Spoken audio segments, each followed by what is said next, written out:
السلام علیکم ورحمۃ اللہ۔ ایک بار پھر آپ سبھی کا خیر مقدم ہے، استقبال ہے میرے یوٹیوب چینل ہماری اردو زبان۔ درج 12 درسی کتاب گلستان ادب سے الطاف حسین حالی کی غزل کے اشعار کی تشریح، یہ آج ہمارا سبق ہے۔ تو دوستو، آگے بڑھنے سے پہلے پھر ایک بار آپ سبھی سے درخواست ہے کہ لائک، سبسکرائب، شیئر اور کمنٹس یہ آپ سبھی کو پابندی سے کرنا ہے۔ پہلا شعر ہے: اب بھاگتے ہیں سایہ عشق بتاں سے ہم، کچھ دل سے ہیں ڈرے ہوئے، کچھ آسماں سے ہم۔ اس غزل کے تمام اشعار کے لیے ہم سیاق و سباق اس طرح سے لکھ سکتے ہیں کہ یہ جو شعر دیا ہوا ہے وہ درجہ 12 کی درسی کتاب گلستان ادب سے ماخوذ ہے اور اس کے شاعر الطاف حسین حالی ہیں۔ اس شعر میں حالی کہتے ہیں کہ وہ حسیناؤں کے سائے سے بھی دور بھاگتے ہیں، کیونکہ یہ حسین لوگ اپنے چاہنے والوں پر اکثر ظلم و ستم کرتے ہیں، کیونکہ انہیں اپنے حسن و جمال پر غرور ہوتا ہے، جس کی وجہ سے ان میں بے مروتی، بے رخی، بے ادبی، بے وفائی وغیرہ ہوتی ہیں۔ یہ اپنے چاہنے والوں کی قدر نہیں کرتے۔ حالی اپنے دل سے اسی لیے ڈرے ہوئے ہیں کہ وہ کسی حسین یا کسی حسینہ کے عشق میں مبتلا نہ ہو جائے، ساتھ ہی وہ آسمان سے بھی ڈرے ہوئے ہیں کہ تمام آفتیں آسمان ہی سے نازل ہوتی ہیں، ایسا ان کا خیال ہے، یقین ہے۔ غزل کا دوسرا شعر ہے: خود رفتگی شب کا مزہ بھولتا نہیں، آئے ہیں آج آپ میں یا رب کہاں سے ہم۔ بیتی رات مدہوشی کا عالم تھا، ہم تمام دنیا سے اور اس کے رنج و غم سے بے نیاز تھے۔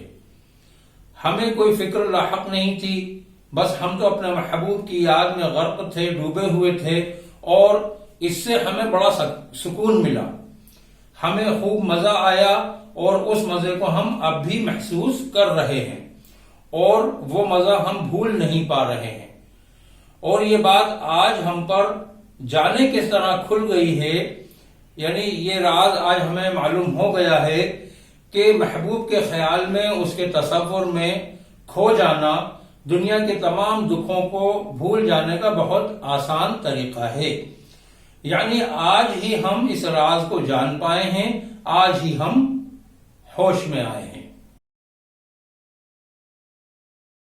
غزل کا تیسرا شعر ہے: اب شوق سے بگاڑ کی باتیں کیا کرو، کچھ پا گئے ہیں آپ کی طرز بیاں سے ہم۔ حالی شعر میں اپنے محبوب سے مخاطب ہو کر کہہ رہے ہیں کہ اب ہمیں آپ کی لڑائی جھگڑا کرنے والی، فتنہ فساد کرنے والی باتوں، بے رخی اور ہم سے بے نیازی اور محبت کا اقرار نہ کرنا، اعتراف نہ کرنا، یہ تمام چیزیں اب ہمیں بری نہیں لگتی۔ اب ہم یہ جان گئے ہیں، ہمیں یہ معلوم ہو گیا ہے کہ آپ کا یہی انداز گفتگو اور ہمارے ساتھ جو بھی طرز عمل ہے وہ دراصل آپ کی محبت کا ایک طریقہ ہے۔ اس شعر سے متعلق ہم یہ بھی کہہ سکتے ہیں کہ حالی نے اپنے محبوب کی بد کلامی کے عیب کو خوبی میں بدلنے کی بہت کامیاب کوشش کی ہے کہ سچا عاشق کبھی اپنے محبوب کی کسی ادنا، یعنی چھوٹی سے چھوٹی برائی کو بھی منظر عام پر آنے نہیں دینا چاہتا۔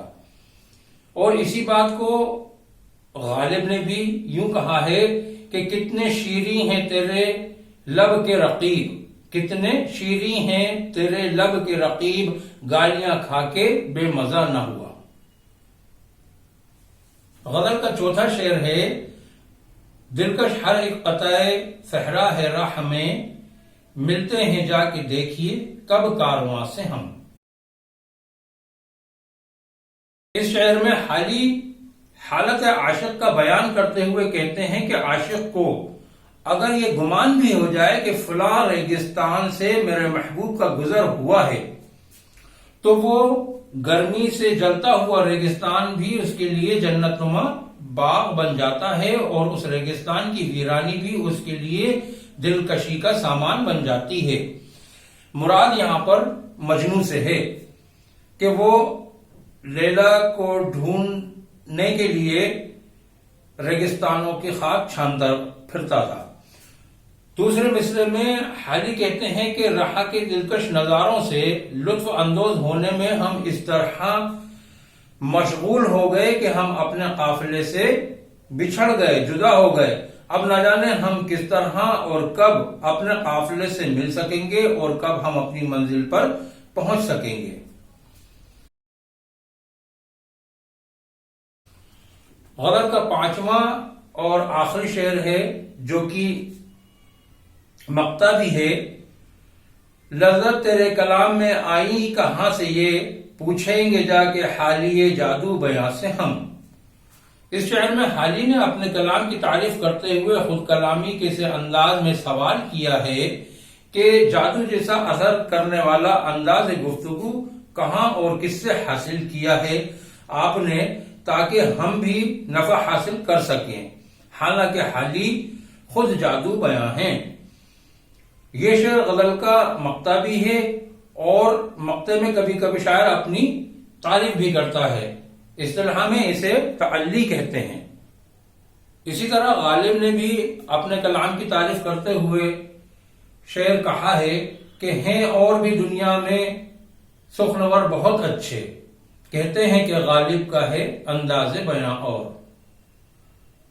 بہت بہت شکریہ آپ سبھی کا ویڈیو کو پورا دیکھنے کے لیے۔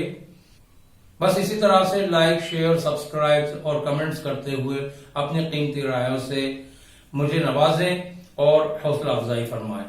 السلام علیکم۔